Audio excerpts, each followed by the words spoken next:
এলএফওর আন্ডারে, নতুন legal frame অর্ডারের আন্ডারে আমরা গণপরিষদ নির্বাচন চাচ্ছি এবং আমরা গণভোটের আইন প্রণয়ন করতে হবে, সংবিধানের আন্ডারে গণভোট থাকতে হবে এবং আইনসভা আমাদের যে পার্লামেন্ট আছে সংসদ নামে পরিচিত, এবং আমরা চাচ্ছি সংসদ না বলে এই সংস্থাটাকে আইনসভা নামে পরিচিত করা হোক এবং 2/3 ভোটের মাধ্যমে যে নতুন সংবিধানকে চেঞ্জ করার যে প্রক্রিয়াটা আছে আমরা চাই যে সেই প্রক্রিয়াটা আর না থাকুক। এবং আমরা চাচ্ছি যে 2বারের বেশি প্রধানমন্ত্রী, যেটা হচ্ছে পরপর বলা হচ্ছে যে 2বারের বেশি প্রধানমন্ত্রী থাকা যাবে না, এবং আমরা চাচ্ছি যে জীবনে কেউ 2বারের বেশি প্রধানমন্ত্রী হতে পারবেন না, এই আইনটা থাকুক আমাদের সংবিধানে। এবং একই সাথে আমরা দেখছি যে এখানে দল প্রধান, সংসদ নেতা একই ব্যক্তি হতে পারছেন। আমরা চাই যে দল প্রধান এবং সংসদ নেতা আলাদা আলাদা ব্যক্তি হবেন। আমরা চাচ্ছি সরকারের মেয়াদ 4 বছর হবে এবং আমরা সেই সাথে খুবই গুরুত্বপূর্ণ আমরা বলে রাখতে চাই যে আমরা মনে করি যে মুক্তিযুদ্ধ, আমাদের মহান মুক্তিযুদ্ধ ছাত্র জনতা এবং শ্রমিকদের অর্জন ছিল এবং সেই সাথে 24-এর অভ্যুত্থানকেও আমরা ছাত্র নাগরিক অভ্যুত্থান বলছি।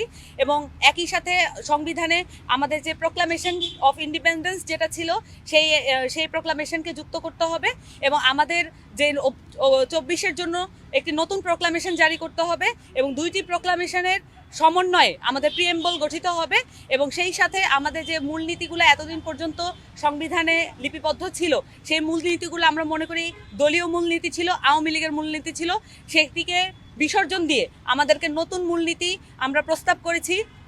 সাম্য, মানবিক মর্যাদা, সামাজিক ন্যায় বিচার, নাগরিক মর্যাদা এবং গণতন্ত্র।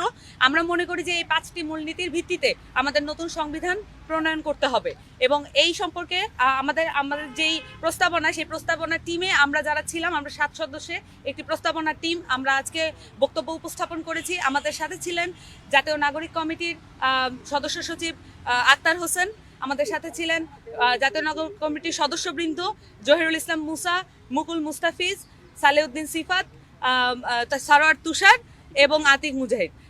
আমি মুখপাত্র সামান্তা শারমিন এবং আমরা এই 7 জনের টিম আজকে আমরা লিখিত প্রস্তাবনা সংস্কার কমিশনের কাছে দিয়ে গিয়েছি এবং এই সম্পর্কে, আমাদের প্রস্তাবনা সম্পর্কে আরেকটু বিস্তারিত আপনাদের সামনে বলবেন আমাদের সদস্য সচিব, জাতীয় নাগরিক কমিটির সদস্য সচিব জনাব আক্তার হোসেন।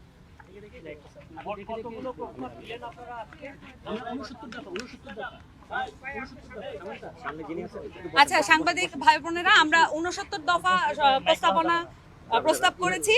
এর কারণ আমরা বলছি যে আমরা 69-এর যে গণ অভ্যুত্থান, তো সেই স্পিরিটকেও আমরা লালন করি, সেই সাথে 24-এর স্পিরিটকেও আমরা লালন করি। এই কারণে আমরা 69 দফা প্রস্তাবনা রেখেছি।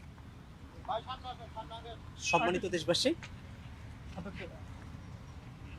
জাতীয় নাগরিক কমিটির পক্ষ থেকে সংবিধান সংস্কার কমিশনে আমরা আজ এসেছিলাম এবং সংবিধান বিষয়ে আমাদের ভাবনা, ছাত্র জনতার অভ্যুত্থানের ভিতর দিয়ে যে ভাবনা বাংলাদেশের প্রতি প্রান্তে ছড়িয়ে গেছে, নতুন সংবিধানের যে ভাবনা সেটা আমরা উপস্থাপন করেছি। আপনারা জানেন ফ্যাসিবাদী ব্যবস্থার বিলোপ এবং নতুন রাজনৈতিক বন্দোবস্ত, এই লক্ষ্যকে সামনে নিয়ে ছাত্র জনতার যে অভ্যুত্থান হয়েছিল সে অভ্যুত্থান এখনো পর্যন্ত তার কাঙ্ক্ষিত লক্ষ্যে পৌঁছাতে পারেনি। আমরা মনে করি সেই কাঙ্ক্ষিত লক্ষ্য অর্জন করতে হলে নতুন একটি সংবিধান প্রয়োজন। নতুন সংবিধানের বিষয়বস্তুগুলো কীরকম হতে পারে, ক্ষমতার ভারসাম্য থেকে শুরু করে নিয়ে নতুন কোন কোন বিষয়গুলোকে আমরা গুরুত্ব আরোপ করেছি, সেই বিষয়ে আমাদের যে 69 দফা যে প্রস্তাবনা, সেই প্রস্তাবনার চুম্বক অংশগুলো আমি আপনাদের কাছে তুলে ধরব। বিদ্যমান সংবিধান সংস্কার নয়, সম্পূর্ণ নতুন সংবিধান প্রণয়ন করতে হবে। দ্বিতীয় রিপাবলিকের প্রোক্লামেশন জারি করে তা নতুন সংবিধানে প্রস্তাবনা হিসেবে অন্তর্ভুক্ত করতে হবে। নতুন লিগ্যাল ফ্রেমওয়ার্কের অধীন গণপরিষদের নির্বাচনের মাধ্যমে নতুন সংবিধান প্রণয়ন করতে হবে। সংবিধান প্রণয়ন সম্পূর্ণ হলে উক্ত গণপরিষদই আইনসভায় রূপ নেবে। ছাত্র জনতার অভ্যুত্থানের সকল অংশীজনের কাছ থেকে পাওয়া প্রস্তাবের ভিত্তিতে সংবিধান সংস্কার কমিশন কর্তৃক প্রণীত প্রস্তাব কেবল সরকারের কাছে নয়, বরং সকল অংশীজনের কাছেই পাঠাতে হবে এবং তাদের মতামতের ভিত্তিতে চূড়ান্ত হওয়া খসড়া গণপরিষদে উত্থাপিত হবে। এটাই হবে গণপরিষদের সংবিধানের বিতর্কের মূল দলিল। সংবিধানে প্রত্যেক জাতিসত্তার স্বীকৃতি থাকতে হবে। বাংলাদেশের নাগরিকগণ বাংলাদেশ হিসেবে পরিচিত হবে। সংবিধানে গণভোটের বিধান থাকতে হবে। গণভোট ছাড়া কেবলমাত্র আইনসভার 2/3 জুড়ে সংবিধান সংশোধন করা যাবে না। রাষ্ট্রপতি বিষয়ে আমাদের বক্তব্য হলো, কোনো ব্যক্তি দুইবারের বেশি রাষ্ট্রপতি হতে পারবেন না। একজন রাষ্ট্রপতি পরবর্তীতে প্রধানমন্ত্রী পদে নির্বাচন করতে পারবেন না।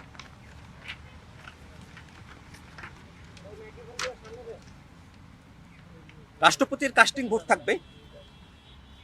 জরুরি অবস্থা ঘোষণার জন্য সংসদের উভয় কক্ষের সবাই পাশ হওয়া প্রস্তাব রাষ্ট্রপতির কাছে আসতে হবে।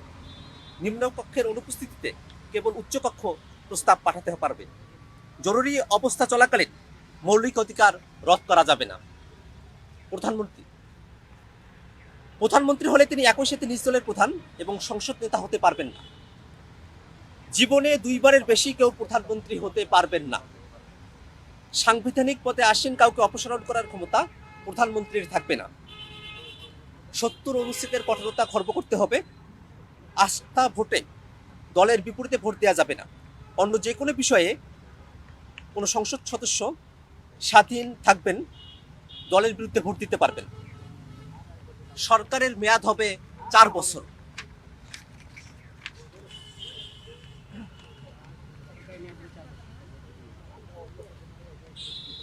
আমরা গুরুত্বপূর্ণ যে প্রস্তাবনাগুলো দিয়েছি তার মধ্যে অন্যতম হলো সরকারের মেয়াদ হবে 4 বছর। প্রধানমন্ত্রী হবেন সম ব্যক্তিদের মাঝে প্রথম, তথা প্রধানমন্ত্রী ক্রমবিচারে প্রথম হবেন, ক্ষমতা বিচারে নয়। তবে অপসারণ করতে হলে সংসদের অনুমোদন নিতে হবে। এটা বলা হয়েছে মন্ত্রীদের ক্ষেত্রে। প্রধানমন্ত্রী মন্ত্রীদের দপ্তর বঞ্চন করবেন, রদবদল করতে পারবেন, কিন্তু কোনো মন্ত্রীকে যদি অপসারণ করতে হয় তাহলে সেটা সংসদের অনুমোদন ক্রমে করতে হবে। কোনো আদালতই প্রধানমন্ত্রীকে অপসারণের রায় ঘোষণা করতে পারবেন না। কেবল সংসদ কর্তৃকই আস্থা ভোটেই তাকে অপসারণের বৈধ উপায় বলে বিবেচিত হবে। নির্বাহী বিভাগ পরিচালনা করবেন প্রধানমন্ত্রী, তবে নিয়োগের ক্ষমতা থাকবে না প্রধানমন্ত্রীর হাতে। যে কোনো নিয়োগ প্রদান করবে উচ্চকক্ষ, নিম্নকক্ষ বা প্রধানমন্ত্রীর অনুমতি লাগবে না। সংসদ বা পার্লামেন্ট, আমরা বলেছি পার্লামেন্ট হবে দ্বিকক্ষ বিশিষ্ট। পার্লামেন্টের উচ্চকক্ষ এবং নিম্নকক্ষ থাকবে। উচ্চকক্ষ জাতীয় পরিষদ এবং নিম্নকক্ষ আইনসভা বলে পরিচিত হবে। পার্লামেন্টের উচ্চকক্ষে 100 আসন এবং নিম্নকক্ষে 300 আসন থাকবে, এবং এই উচ্চকক্ষের 100 আসন আনুপাতিক ভোট বা পিআর সিস্টেমে হবে। আর নিম্নকক্ষের 300 আসন সেগুলো জনগণের সরাসরি ভোটে সেগুলো নির্বাচিত হবে। আমরা জাতীয় পরিষদের 100 আসনের মধ্যে কমপক্ষে 33টি আসনে পেশাজীবী, কৃষক, শ্রমিক, ছাত্র, আইনজীবী, চিকিৎসক, প্রকৌশলী, কৃষিবিদ, সাংবাদিক সহ আইনতারা, তফসিলভুক্ত পেশা এবং পিছিয়ে পড়া জনগোষ্ঠীর মানুষকে মনোনয়ন দিতে হবে। উভয় পক্ষে পৃথকভাবে আইন পাশ হবার পরেই তা কেবল আইন বলে বিবেচিত হবে। আইনসভা ও জাতীয় পরিষদের সদস্য এবং তাদের পরিবারের সম্পদের হিসাব বছরে 2 বার জনগণের সামনে হাজির করতে হবে।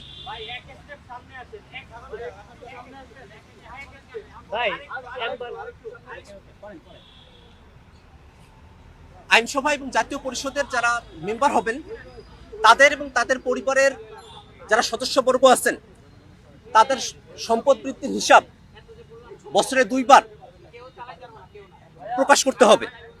সম্পদ বৃদ্ধি বৈধ। যখন নিচে ছিল তখন কি সমস্যা ছিল ভাই? কথার মাঝে কথা বলে কেমনে নেবেন খাবার আপনারা? আইনসভা ও জাতীয় পরিষদের সদস্য এবং তাদের পরিবারের সম্পদের হিসাব বছরে 2 বার জনগণের সামনে হাজির করতে হবে।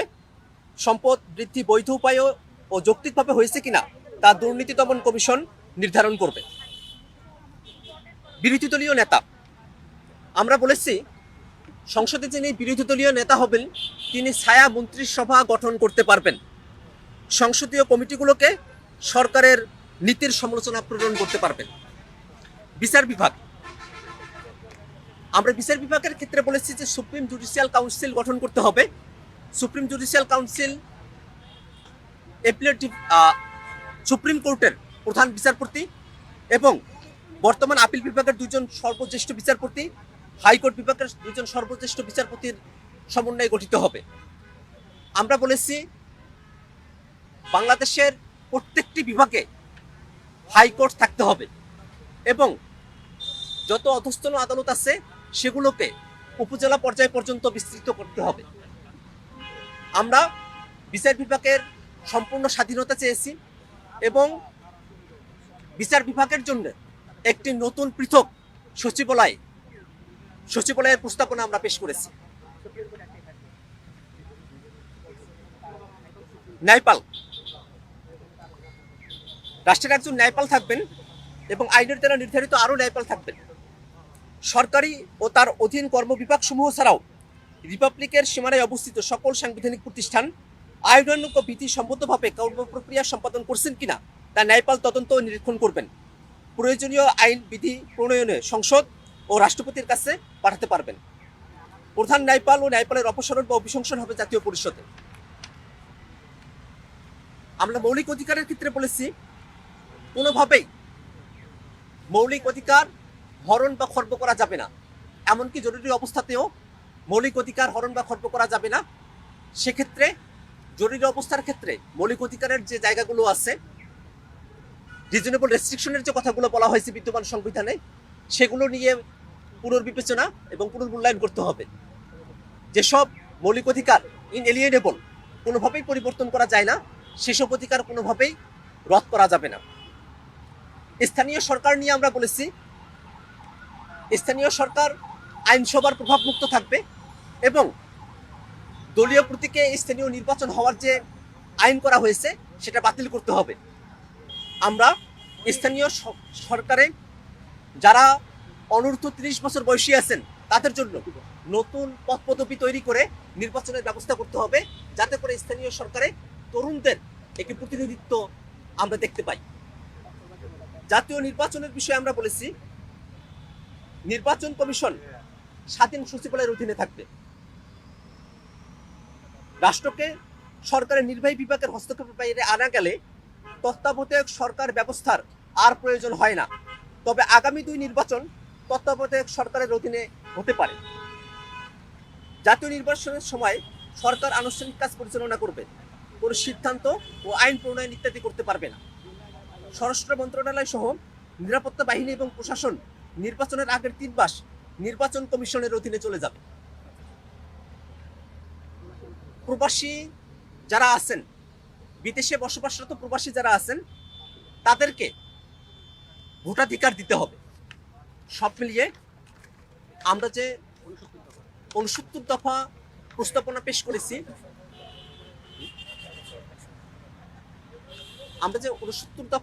পেশ করেছি, সেখানে আমরা যে বিষয়গুলোকে ফোকাস করবার চেষ্টা করেছি তা হলো, কোনো ব্যক্তি জীবনে 2 বারের বেশি প্রধানমন্ত্রী হতে পারবেন না, কোনো ব্যক্তি জীবনে 2 বারের বেশি রাষ্ট্রপতি হতে পারবেন না। রাষ্ট্রপতিকে যেভাবে টিটুলার হেড হিসেবে রাখা হয়েছে তেমন করে নয়, রাষ্ট্রপতি জনগণের সরাসরি ভোটে নির্বাচিত হবেন। বিচার বিভাগকে স্বাধীন করতে হবে, সুপ্রিম জুডিশিয়াল কাউন্সিল গঠন করতে হবে, বাংলাদেশের প্রত্যেক বিভাগে হাইকোর্ট থাকতে হবে এবং প্রত্যেক উপজেলায় অধস্তন আদালত থাকতে হবে। মৌলিক অধিকারকে কোনোভাবেই ক্ষুণ্ণ করা যাবে না। আমরা নির্বাচনের ব্যাপারে বলেছি, যদি বাংলাদেশের নির্বাহী বিভাগকে ঠিক করা যায়, নির্বাহী ক্ষমতা এবং প্রশাসনিক ক্ষমতাকে যদি আমরা ঠিক করতে পারি, তাহলে আর তত্ত্বাবধায়ক সরকারের প্রয়োজন হবে না। কিন্তু সামনের 2টা নির্বাচন তত্ত্বাবধায়ক সরকারের অধীনে হতে পারে। আমরা এও বলেছি, যাতে তরুণদের একটি রাষ্ট্রের বিনির্মাণে এবং রাষ্ট্রের পলিসি মেকিংয়ে, রাষ্ট্র পরিচালনায় গুরুত্বপূর্ণ ভূমিকা থাকে, সেজন্য যে স্থানীয় সরকার নির্বাচন আছে সেখানে অনূর্ধ্ব 30 যারা আছেন তাদের জন্য আলাদা করে পদ পদবি তৈরি করতে হবে। আমরা একই সাথে যারা ভোটাধিকার প্রাপ্ত হয়েছেন, অর্থাৎ 18 বছর বয়স অতিক্রম করেছেন, তারা যেন সকল নির্বাচনে প্রতিদ্বন্দ্বিতা করতে পারেন সে বিধান যুক্ত করার কথা আমরা বলেছি। আমরা প্রবাসীদেরকে ভোটের আওতায় নিয়ে আসার কথা বলেছি। সব মিলিয়ে ফ্যাসিবাদী ব্যবস্থার বিলোপ এবং নতুন রাজনৈতিক বন্দোবস্তের জন্য নতুন সংবিধান প্রণয়নের লক্ষ্যে আমাদের যে লড়াই, সে লড়াই জারি রাখার কথা আমরা বলেছি। আমাদের এই প্রস্তাবনাগুলো এবং অন্যান্য অংশীজনের প্রস্তাবনা, সেগুলো নতুন যে গণপরিষদ গঠন করা হবে, সে গণপরিষদে যে বিতর্ক হবে, সেই বিতর্কের মূল ভিত্তি হিসেবে এগুলো থাকবে। তবে জনগণের যে আকাঙ্ক্ষা আছে, 24 জুলাইয়ের যারা শহীদ হয়েছেন তাদের যে আকাঙ্ক্ষা, 71-এর মুক্তিযুদ্ধে যারা শহীদ হয়েছেন তাদের যে আকাঙ্ক্ষা, তার ভিত্তিতেই আমরা আমাদের নতুন বাংলাদেশ গঠন করব। ধন্যবাদ সকলকে।